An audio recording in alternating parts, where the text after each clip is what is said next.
Hey, Miguel from all3ep.com here. Thank you for tuning in to what will hopefully be the first of many videos providing you with content about 3D printers and filament and printables and anything that you might find interesting. Now, today we're going to be looking at the Creality Ender 3. Now we do get a fair amount of 3D printers in the office here at all3ep, but I think one funny thing about the Ender 3 was that it actually came with some instructions that we'd never seen before. Now on the box it actually instructs us to beat the British rule. I don't think the British have ever ruled anything, correct me if I'm wrong, Matt. Not recently. But of course, I mean, we'll be happy to oblige. Enough of that, let's get down to business. Today we're looking at the Creality Ender 3.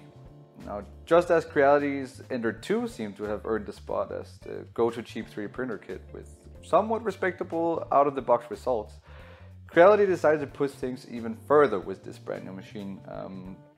We first heard about the Ender 3 back in March when it was appearing on the likes of Banggood and AliExpress and GearBest, of course, where the printer was available on all of them for around $200 to $300.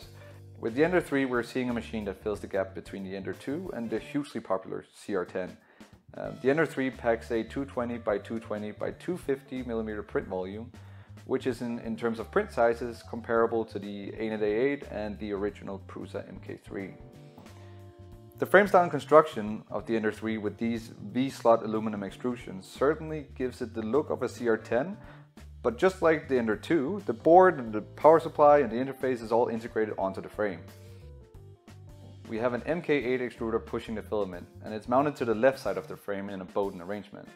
Now, Creality claims in the listings for this printer that it can print the flexible filament TPU, and while the filament path does look pretty constrained, which is necessary for flexible filaments, we'll reserve judgment until we've actually tried it.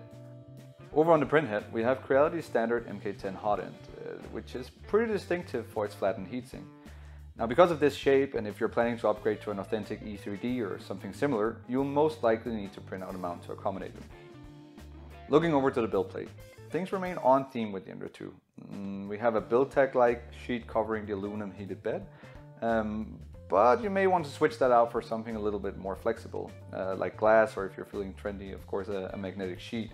Since in our experience, these stock grip sheets work a little bit too well and can cause problems when removing the stock prints. They can bobble and stretch and inevitably after the struggle throw your bed leveling completely off.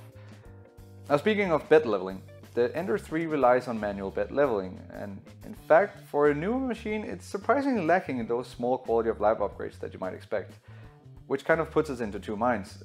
Since the CR10 was feature light, it still smashed it as the printer to follow, and perhaps it's a good thing that Creality avoided kind of overcomplicating things by introducing additional parts or things that could potentially fail. On the other hand though, where's the innovation and push to improve things across the board? Not that there's anything wrong with playing it safe. I mean, if it isn't broken, don't fix it and all that, but still. Summarizing this 3D printer would be wrong without actually using it, so therefore, let's build this sucker.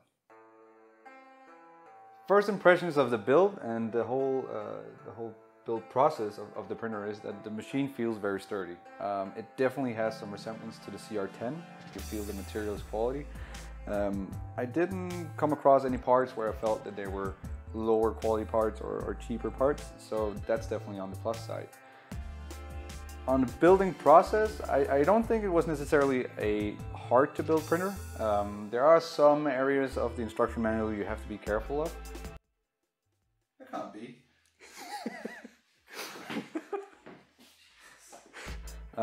Nothing that is too critical or anything, but definitely something that you have to be aware of when assembling the printer.